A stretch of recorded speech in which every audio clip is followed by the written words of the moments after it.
আসসালামু আলাইকুম। আজকে আমরা কোড ফোর্সেসের প্রবলেম স্টিকোগন এটার সলিউশনটা দেখব। তো এই প্রবলেমটাতে আমাদের বলা হয়েছে আমাদের n সংখ্যক স্টিক্স দেওয়া থাকবে, স্টিক্সের লেন্থগুলো দেওয়া থাকবে এবং এই যে স্টিকগুলোর যে লেন্থগুলো দেওয়া আছে, যে দৈর্ঘ্যগুলো দেওয়া আছে, এই দৈর্ঘ্য বিশিষ্ট আপনার কাঠিগুলো দিয়ে আমাদের পলিগন তৈরি করতে হবে এবং ম্যাক্সিমাম নাম্বার কতগুলো পলিগন আমরা তৈরি করতে পারি এটা আমাদের কাছে জানতে চাইছে। এখন পলিগন জিনিসটা কি দেখেন, পলিগন জিনিসটা হইতেছে এই যে এরকম যে শেপগুলো আছে, যে ক্ষেত্রগুলো আছে, যেমন ত্রিভুজ, চতুর্ভুজ, পঞ্চভুজ, ষষ্ঠভুজ, এরকম অনেকগুলো আছে আমার পলিগন।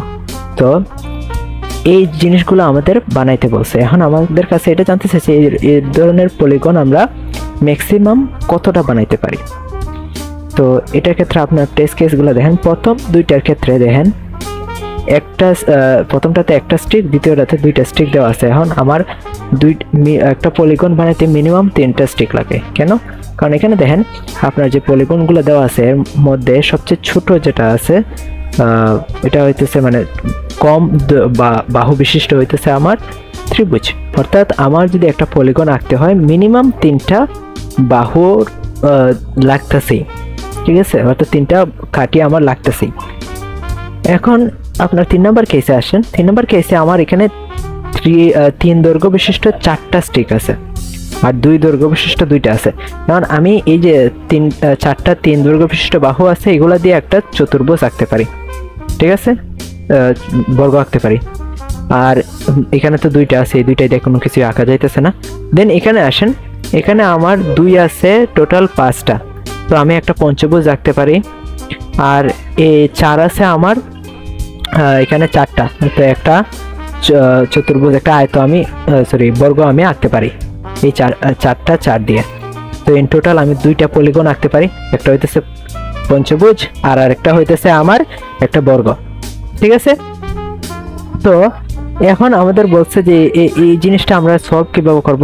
তো এই জিনিসটা সলভ করার ক্ষেত্রে আমরা একটা জিনিস করতে পারি। এখানে আমরা যে স্টিকগুলো আছে, ঠিক আছে, এগুলার আমরা ফ্রিকোয়েন্সি কাউন্ট করব, ঠিক আছে? যেমন এখানে 3 দৈর্ঘ্য বিশিষ্ট যে স্টিকগুলো আছে এটার ফ্রিকোয়েন্সি হইতেছে 4, কারণ 4টা আমার 3 দৈর্ঘ্য বিশিষ্ট স্টিক আছে আর 2 এর ফ্রিকোয়েন্সি হইতেছে 2। দেন এখানে আবার দেখেন চতুর্থ টেস্ট কেসে আমার 2 আছে 5টা, সেক্ষেত্রে 2 এর ফ্রিকোয়েন্সি হইতেছে 5।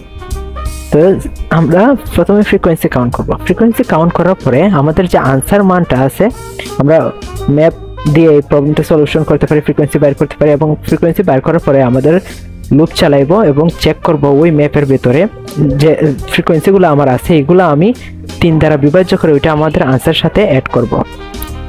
আমাদের যে আনসারটা আছে এটার সাথে আমরা অ্যাড করব। যেমন আনসার যেটা পাইবো আমরা প্রথমে ম্যাপ দিয়ে তো সব কিছু ফ্রিকোয়েন্সি কাউন্ট করবো, এরপরে তো লুপ চালাইবো ম্যাপের ভিতরে যে মানগুলো আছে এগুলো আমরা অ্যাড করব কিভাবে।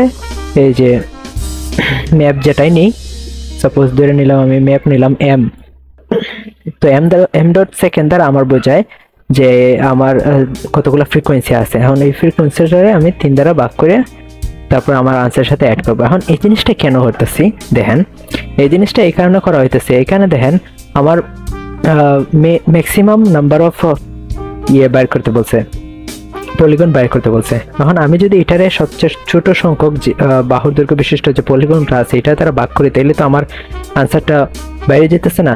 যেমন আমি আপনার যদি একটা উদাহরণ দিয়ে বুঝাইতে চেষ্টা করি, মনে করেন আমার কাছে ইন টোটাল 6টা 2 আছে, রাইট?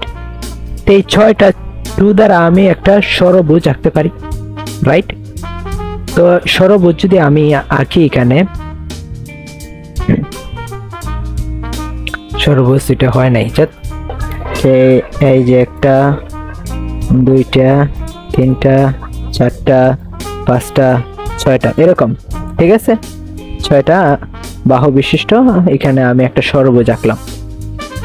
আমি চাইলে এই যে নাম্বারগুলো আছে এই নাম্বারগুলো দিয়ে আমি কিন্তু 2টা ত্রিভুজ আঁকতে পারতাম। কিভাবে? এই যে এখানে যদি 3টা 2 নিতাম তাহলে একটা সমবাহু ত্রিভুজ হইতো, এখানে 3টা 2 দ্বারা আরেকটা সমবাহু ত্রিভুজ হইতো। এখন আমার এই দুইটার তো পলিগন, রাইট? ত্রিভুজ তো পলিগন। এখন দেখেন আমার বলছে যে ম্যাক্সিমাম নাম্বার কতটা পলিগন আমি তৈরি করতে পারি।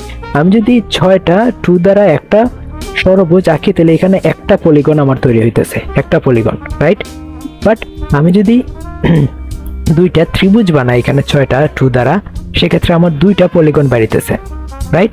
তো আমার তো ম্যাক্সিমাম আমি জানতে চাইছে, ওই কারণে আমরা আমাদের এই যে নাম্বারগুলো যেগুলো আছে এগুলা ফ্রিকোয়েন্সি যেগুলো আছে এগুলো আমরা 3 দ্বারা ভাগ করতেছি এবং ভাগফলটা আমাদের আনসারের সাথে অ্যাড করতেছি।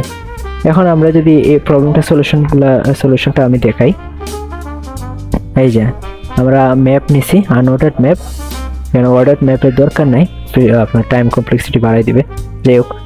এন্ড দেন আমরা লুপ চালাইছি, এখানে রান দ্বারা আমরা প্রথমে লুপটা ডিফাইন করে দিছি।